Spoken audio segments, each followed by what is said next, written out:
Hello Wolfpack, we're going to be analysing Enjin coin today. Enjin is essentially, just briefly into the fundamentals here, it's essentially, it's an NFT coin, right? It's regarding NFTs, and that's one of the reasons why it's gained so much popularity. It's also got a gaming aspect to it as well. It has been around since 2017, but obviously the NFT space has only started to grow, only really this year and maybe at the end of last year, and so that's why it's kind of spiked up very quickly. I mean, it went parabolically very, very fast here within a matter of from the 1st of March to the 15th of March. We went from around 50 cents to $3.30, so around a 5x in just a couple of weeks there. So that's obviously pretty spiky price action there that we had from Enjin. We've recently come up and we've formed a higher low. If we actually measure that out here, we can see we had a low formed here. We formed a low in this region, and we've recently formed a slightly higher low as well. So we're looking good. We're still in an upwards trend for Enjin, and obviously that coin has a certain amount of utility, especially with the current hype around NFTs and then the continuing hype around NFTs as well. It is definitely an outstander in terms of use case, and those types of NFT coins will definitely have their time in the spotlight in this bull market and potentially into the future, depending on how NFTs kind of react to the state of the market in coming bull markets. But getting into the TA, we can see in terms of tokenomics, which is the first thing I look at on any coin, because in my opinion, tokenomics is one of the most important things in terms of TA, because we can see the tokenomics is perfect, right? There's no amount of coins being released into circulation that is kind of devaluating the price of these coins without sellers, right? So usually you get with coins like the Graph, I use it as an example on multiple occasions, you get drastic differences between the market cap and the price related over time, which means that even without sellers, the coin can go down in value because there's coins being released into circulation. So it's good to see that's not the case with Enjin, and that's kind of clears up one of those concerns that I have just straight off the bat with every coin. On the daily chart, and we have the weekly chart, we have the Bitcoin pair, and we have the 4-hourly chart, just getting into a brief TA analysis on Enjin. But the daily chart's the most interesting to me because I do like the daily chart. It gives you a nice rounded view on both the medium and long-term view. And we can see throughout the entire bull market here, we just went over that it pumped up quite quickly in March, and it topped out here in April. That's during the altcoin season we had earlier this year, the mini altcoin season, as I like to call it. Topped out at around $4, right? So we'll start mapping out some resistance zones on Enjin. $4 was our top, make it a little bit smaller, but we can see our most fundamental support zone on Enjin is a zone that we've tested a few times at around 70. I guess you could bring it all the way up here if you wanted to 92, but we'll say around 77 cents down to a region at around 50 cents. All right, so that's a fundamental support zone for Enjin that we struggled to get above throughout the entire bear market. We finally got above it in the bull market in March, and we zoomed right past it when we got above. We've come back down and we've held it for support throughout May and July and June. And we've just, continued higher, so we haven't actually tested that again, which is great to see. We don't want to see a test of it again. In terms of resistance, the most fundamental resistance zone for Enjin, in my opinion, would be this area here between $2.17 and around $2.33. Okay, so that's an area that we need to be flipping in order to flip the larger term trend, right? We still are actually technically in a downtrend, or I guess you could say a sideways trend for Enjin. If we make that red, just to give you a clear view of that, so we can see that we dropped down here in May and we came up and we rejected off of that resistance zone, and so far we've just been bouncing around in between that. Once we flip that area, so once we flip $2.34, we'll be able to resume upwards in a clear upwards trend. We do actually have an area of a bit of sideways movement just above that area, through which we, as you can see, we kind of tried to hold that area, but we ended up failing and dropping below. So that would be another interesting area. So what we would likely be seeing on Enjin, and we'll get into a bit more of a solid price prediction later in the video, but what we'd like to be seeing is a break upwards above this line here, a few bounces around to kind of confirm it as support, and then continue upwards to new all-time highs. That would be ideal. Now, what we actually do have on Enjin, and we can start drawing it out here. We have a pretty clear, and we've seen this with a lot of coins, we have a pretty clear cup and handle formation, right? So I guess you could draw it somewhere around that region there, and you can bring it all the way to recent times here. So we have a pretty clear cup and handle formation, and if we drew the handle, we could probably do something like this, right?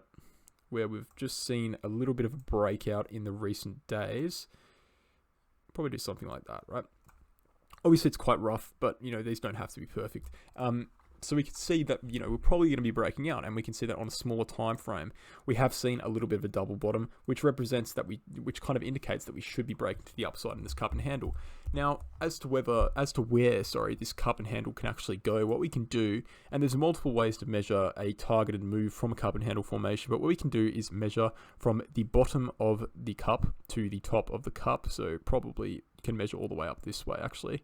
And we can bring that over and extrapolate the data to the last test of the handle, and we can see that the price target will probably be somewhere around $3.44. So if we just label that off, $3.44 here, and we'll make that orange, that will be our medium-term target on Enjin throughout the next breakout from this handle region. So what we would likely be seeing, just extrapolating based off what I drew before, a break upwards from this handle, right? Flipping this $2.33 resistance zone, bouncing around a little bit, and then moving upwards again towards our target of $3.44. From that area, we can kind of make the next move and determine what's going to happen next, but that seems most likely to me.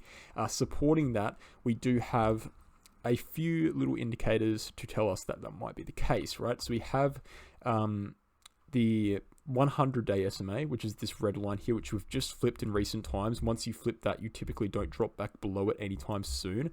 We have the VVPR, which is the volume profile, which indicates that we've actually just come out of a region of major buying and selling pressure, and we're kind of going to be moving up quite largely into and past this resistance zone.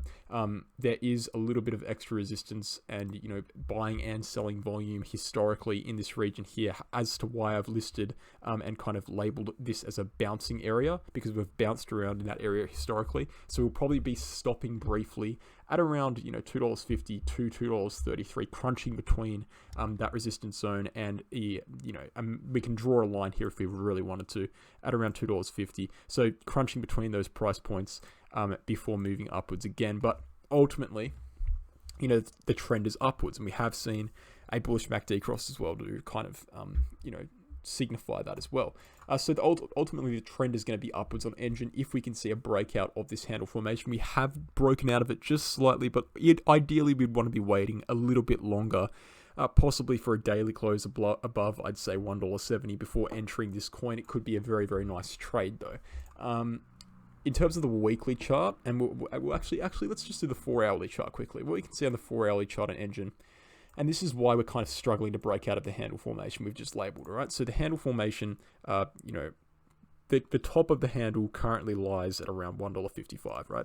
And we're seeing that at around $1.67 here, and anywhere above or below that region in that kind of area, we're being rejected quite heavily because we have this construction here that we had a few days ago, ending at around $1.57, which is right next to that area I just signified, right? $1.57, which is actually rejecting us, right? So we're seeing that we're struggling to break above that black line because that is the bottom of the range-bound construction reason we were having just a few weeks ago in late September. So once we actually break above this line and close above this line on the daily chart, we can look to enter this trade here, this cup and handle trade, and look for that price target of $3.44.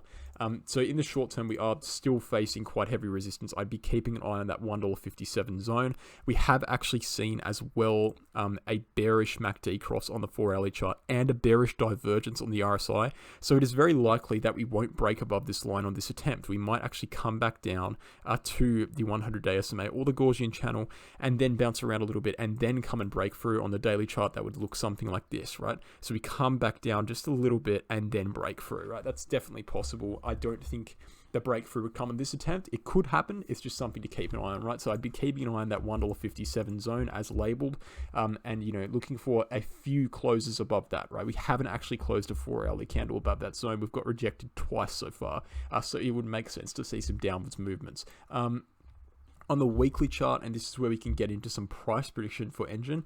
On the weekly chart, we can see what happened here in 2018 was basically nothing compared to what's happening now, right?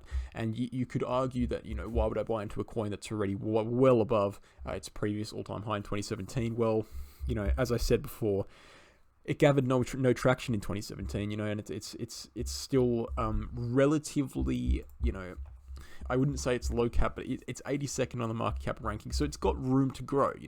I'm not going to say it's the best coin you could invest in, because I still think it is pretty high up in the sky, right? There are definitely coins with higher returns, but for a short-term swing trade, potentially, specifically with this cup and handle formation, for a short-term swing trade using this cup and handle formation, this is a favorable trade, right? Just like Dent. Like I did a video on Dent the other day. It had a very similar formation, and I've done that video just a few days ago, and already it's up 60 to 80%. I can't remember the exact number, but these cup and handle formations are one of the most reliable formations in TA, right? So it's definitely a good swing trade. As to whether you want to hold it long term, that's up to you, right? What I will say in my prediction for Enjin, and this is just applying a formula I use for every single coin so far in the market, because I don't like making specific predictions for altcoins. I think that predicting the price for altcoins is quite difficult, simply because we don't have enough data with these altcoins. It ends up just being a random speculation, right? Well, not random, but close to random, right? With Bitcoin, we actually have 10 years of cyclical theory, and we can use a variety of different on-chain metrics to determine a price point. That's why I have my 113k prediction for Bitcoin. But for coins like Enjin, I have to use rougher metrics, right?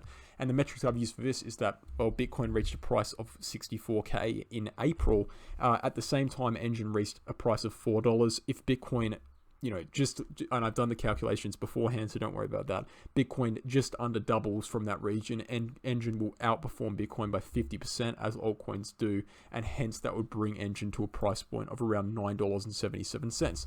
So that would be my rough prediction, and the key word is rough. My rough prediction for Enjin is $9.77. It lines up with the $10 psychological resistance we would be having as well. So selling before $10 would probably be a good idea anyway, because we'll probably be seeing a rejection from $10 if we get that high, due to the fact that lots of people would take profits at those round numbers, and that would be a psychological resistance zone. So we look at the Bitcoin pair quickly, we can see that Enjin has consistently made higher highs on the Bitcoin pair, which is unique. And what it represents is that Enjin is essentially consistently outperforming Bitcoin in relation to what it's done historically, and we'll probably see another higher high on Enjin as altcoin season continues. What I'm actually expecting in the short term, though, is us to come down. And actually, if we draw some resistance before I say that, we have a support zone here at around 2,500 sats.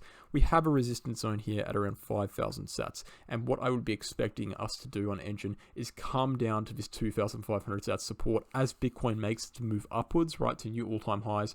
As Bitcoin stagnates and money flows into altcoins, it would probably be pumping past this 5,000 zone, rejecting briefly, and then heading into, all-time highs on the Bitcoin pair. The price, the time that I just drew that in says May or June 2022. That's irrelevant, right? I'm just giving you an idea of what the movement would actually look like. But I do think, yes, we're going to make all-time highs on the Bitcoin pair as well, after a brief correction due to Bitcoin pumping up and money rushing into Bitcoin from new investors. Alright guys, so that's my Enjin analysis. I hope you've enjoyed. I hope you've learned something about Enjin, and I hope you take that trade signal into consideration. Thanks for watching, and I'll catch you guys in the next one.